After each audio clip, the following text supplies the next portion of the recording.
আজকে খুব গুরুত্বপূর্ণ একটি কমেন্টসের অ্যান্সার করব। ভক্ত আমাকে কমেন্টস করছেন, কামরস আসার পরে বইয়ের লজ্জা স্থানে জিহ্বা দেওয়া যাবে কিনা জানাবেন।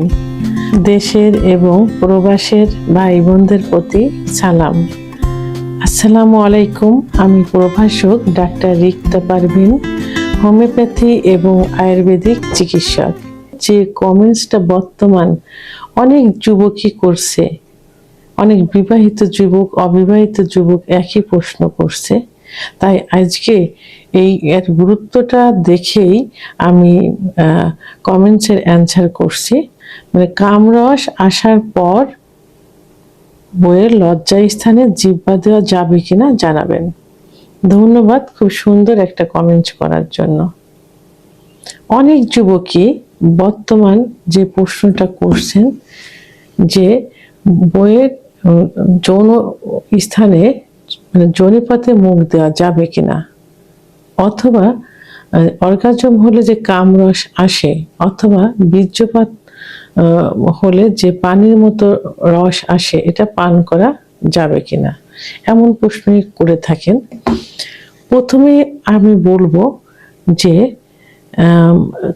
বইয়ের ওরাল সেক্স, এটাকে কিন্তু ওরাল সেক্স বলে, যে বইয়ের উত্তেজনা, স্ত্রীর উত্তেজনা হলে বা কামরস আসলে অথবা যোনিপথে মুখ দিয়ে কাম উত্তেজনা আনা কিন্তু ইসলামের দৃষ্টিতে সম্পূর্ণ নিষিদ্ধ। ইসলাম কখনো এটা মেনে নেয় না, অর্থাৎ হারাম কাজ এটা। তাই সর্বোচ্চ কি করা যায়? সর্বোচ্চ যৌন মিলনের সময় যখন ফোরপ্লে করা হয়, তখন স্ত্রীর যোনির উপরে খুব আলতোভাবে একটা চুম্বন দেওয়া যেতে পারে। তারপর সেটা কিভাবে, সেই জায়গাটা অবশ্যই সুন্দর করে পরিষ্কার পরিচ্ছন্ন করতে হবে, গরম পানি দিয়ে পরিষ্কার করতে হবে। সাধারণত পরিষ্কার পরিচ্ছন্ন অবস্থায় সহবাস যাওয়ার নিয়ম, কারণ ওখানে বিভিন্ন প্রকারের জীবাণু থাকে। যদি ওই ব্যক্তি জীবাণু দ্বারা আক্রান্ত থাকে, তাহলে পরিষ্কার পরিচ্ছন্ন করার পর যৌন মিলনে গেলে সেখানে একটা চুম্বন দেওয়া যেতে পারে। এটা ইসলামে কিন্তু দেওয়া আছে। তো এখন কামরস বের হলে সেখানে যদি মুখ দেওয়া যায়, এবং মুখ দিলে কিন্তু ওখানে মুখ বা জিহ্বা দিলে অবশ্যই কামরসটা মানে কিছুটা হলে তো খেতে হয় বা খাওয়া হয়ে যায়, চলে যায়, মুখের ভিতর চলে যায়। তো ওখানে মুখ দিলে কিন্তু অর্গাজম যে উত্তেজনা আসে অধিকতার বেশি হয়ে কিন্তু অনেক সময় মেয়েরা বীর্যপাত করে ফেলে।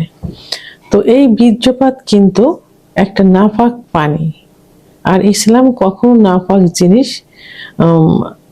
জিনিস মেনে নেয় না, বা সেটা কিন্তু ইসলামের দৃষ্টিতে হারামের অন্তর্ভুক্ত। তাই কখনোই উচিত না কামরস বা কামরস এবং বীর্যপাত সেটা পান করা। মহিলাদের যোনিপথে বিভিন্ন রকমের রোগ জীবাণু থাকে। তো সেই রোগ জীবাণু কিন্তু মুখের মাধ্যমে ছড়াই যাবে, বা মুখে ক্যান্সারও হতে পারে। এসটিডি বা যৌন সংক্রান্ত জীবাণু ছড়ায় এর মাধ্যমে। এমন যৌন রোগ, এমনকি ক্যান্সারও, যৌন রোগ তো হতেই হবেই, এমনকি ক্যান্সার পর্যন্ত কিন্তু হতে পারে। পাশ্চাত্য দেশগুলোতে এইরকম আছে যে অধিকাংশ তারা মুখ দিয়ে অর্গাজম করতে, মুখ দিয়ে বীর্যপাত ঘটাতে স্বাচ্ছন্দ্য বোধ করে, এবং তারা কিন্তু ক্যান্সারেও অধিকাংশই ভুগে থাকে। এই কারণেই এই জন্য মহিলাদের যখন অর্গাজম হয়, তখন যে কামরসটা আসে, কখনোই উচিত না স্বামীকে সেখানে মুখ দেওয়া।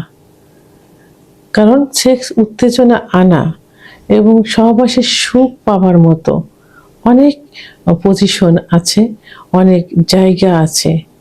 তো মুখ দিয়ে সেই জায়গাটা কখনোই আদর করা ঠিক না, কারণ এই রোগ জীবাণুগুলো এবং ইসলামের যে অবৈধতা, যে হারাম, সেটা কখনোই করা উচিত না।